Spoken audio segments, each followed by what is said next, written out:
Les catéchumènes sont déjà là et répètent pour ma cérémonie.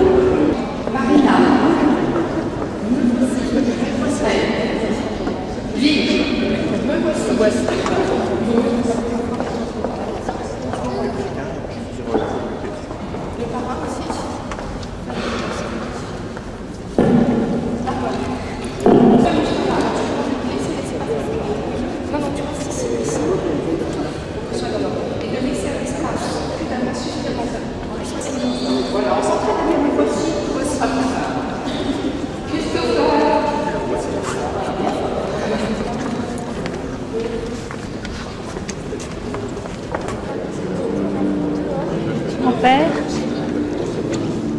Ah, c'est un des grands jours, oui, pour le diocèse et la presqu'île de Crozon et le doyenné, oui. Très bien. Là maintenant, ce sont les catéchumènes qui font une petite répétition. Avant de commencer la célébration à 10h30. Pas encore, j'y vais. Oui, oui, donc ça va. Et puis le doyenné va arriver aussi.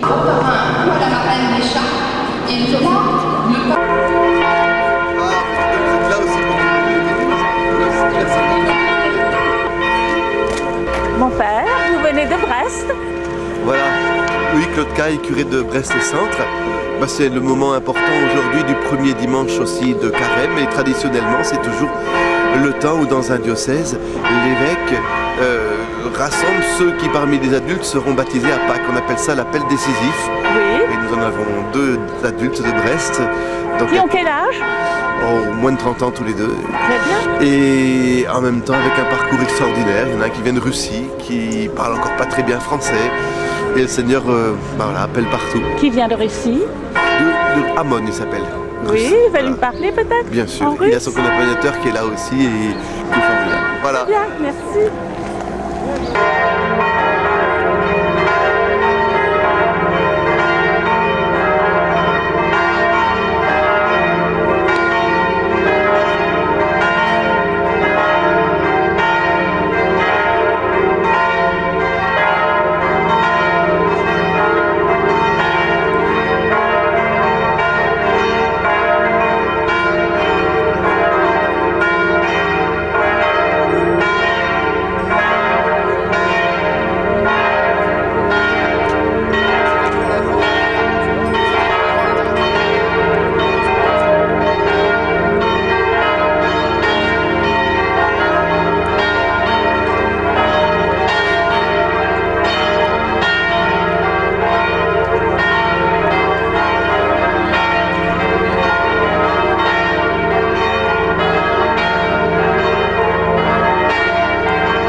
tous dans l'église de Crozon.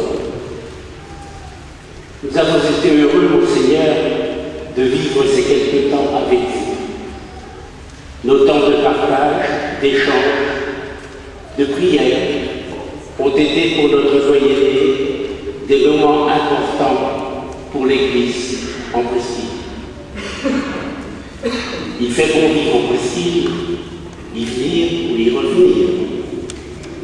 Comme vous avez pu le constater, à la beauté des paysages, à la richesse du patrimoine, s'ajoute le désir des Presqu'îliens de souche ou d'adoption, d'être accueillants, de faire diverses propositions pour un vivre ensemble. Je suis heureux de souligner la présence parmi nous du Père Abbé de Landrennec, le Père Jean-Michel, l'abbaye fait partie du doyenné, mais aussi la mère supérieure du Carmel de Mornay, je pensais là-bas. Je sais que sa communauté participe activement au guidage des catéchumènes vers le baptême. Je salue aussi tous les laïcs et tous les prêtres qui sont aujourd'hui avec nous, qui accompagnent les catéchumènes. Mon Seigneur, merci de nous aider à conduire notre prière.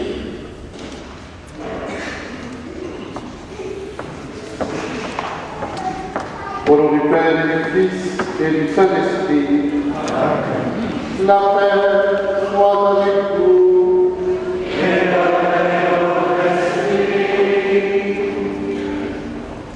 Frères et sœurs, au seuil de ce carême, en ce premier dimanche, ce sont des milliers d'adultes, en Bretagne, en France, en Europe, dans le monde, qui vivent l'appel décisif pour marcher vers les sacrements de l'initiation chrétienne, le baptême, la confirmation et l'Eucharistie qu'ils recevront à Pâques. C'est bien sûr pour la communauté ecclésiale de la Presqu'île, mais pour tout notre diocèse, une très grande joie que d'accueillir ici ces adultes qui vont dire publiquement leur désir de recevoir ces sacrements. Bienvenue à vous, frères et sœurs catéchumènes, qui avaient attendu ce moment depuis très longtemps et qui allaient vivre durant les quelques jours qui nous séparent de Pâques les moments ultimes de votre préparation. Bienvenue à vous tous, frères et sœurs de la Presqu'île, avec qui j'ai passé ces derniers jours. Vous avez la grâce d'accueillir aujourd'hui cet appel décisif. Ça n'arrive pas assez souvent.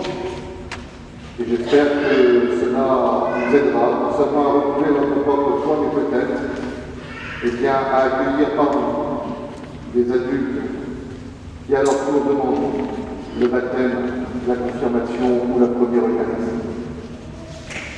Bienvenue à vous tous, mes frères et sœurs, mes frères prêtres, vous qui êtes présents ce matin, parce que par cet appel décisif, vous-même, bien, les prêtres qui n'ont pas pu venir, mais qui accompagnent les catéchumènes, vous qui recevez ce matin du pouvoir épiscopal qui est le mien,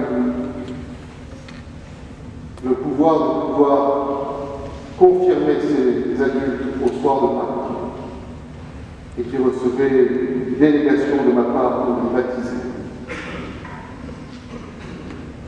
Nous allons tourner vers le Seigneur.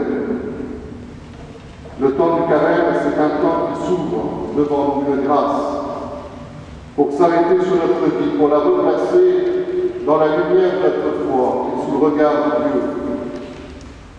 C'est le temps de renouveler notre confiance dans le Seigneur et de porter notre regard aussi sur ceux qui nous entourent et sur le monde.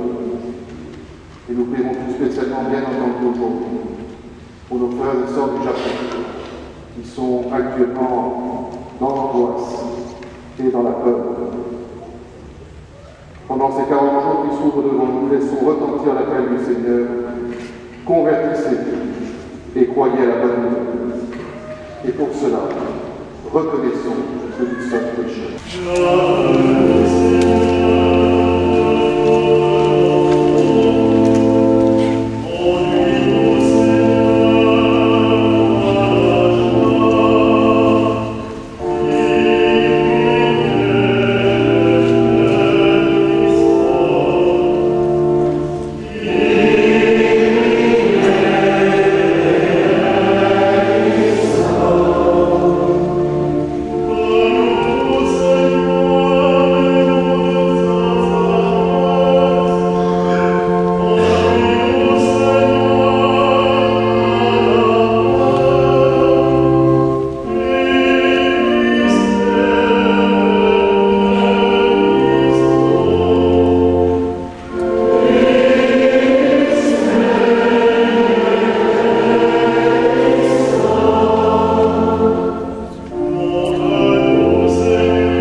Qu'il nous pardonne nos péchés, qu'il nous conduise jusqu'à la vie éternelle.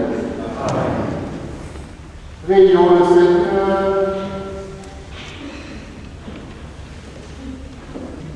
Accorde-nous, Dieu Tout-Puissant, tout au long de ce carême, de progresser dans la connaissance de Jésus-Christ et de nous ouvrir à sa lumière par une vie de plus en plus fidèle, lui qui règne avec moi dans l'unité du Saint-Esprit, Dieu pour les siècles des siècles.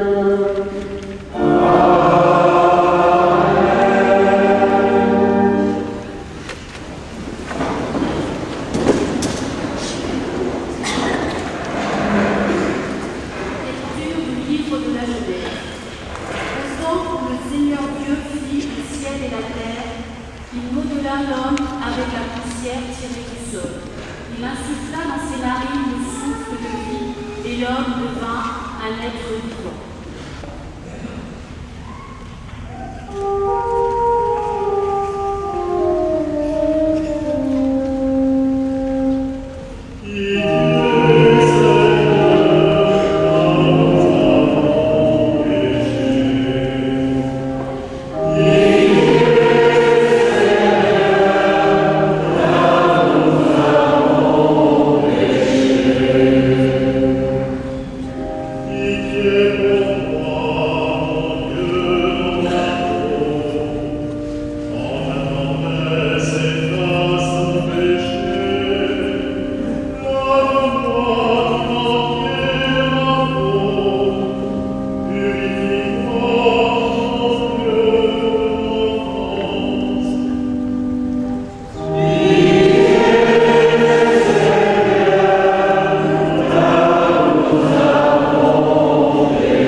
Frères, par un seul homme, Adam, le péché est entré dans le monde, et par le péché est venue la mort, et ainsi la mort est passée en tous les hommes. Le Seigneur soit avec vous. Et avec votre esprit. Évangile de Jésus-Christ selon saint Matthieu.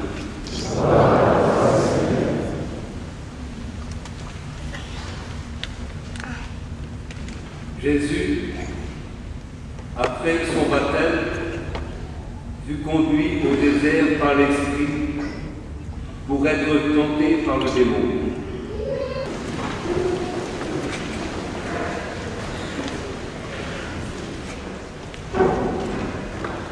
Frères et sœurs,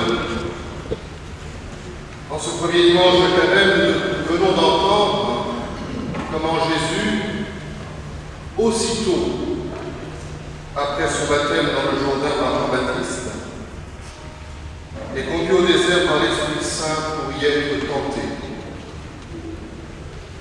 Et nous pourrions nous poser la question, pourquoi Jésus va-t-il au désert?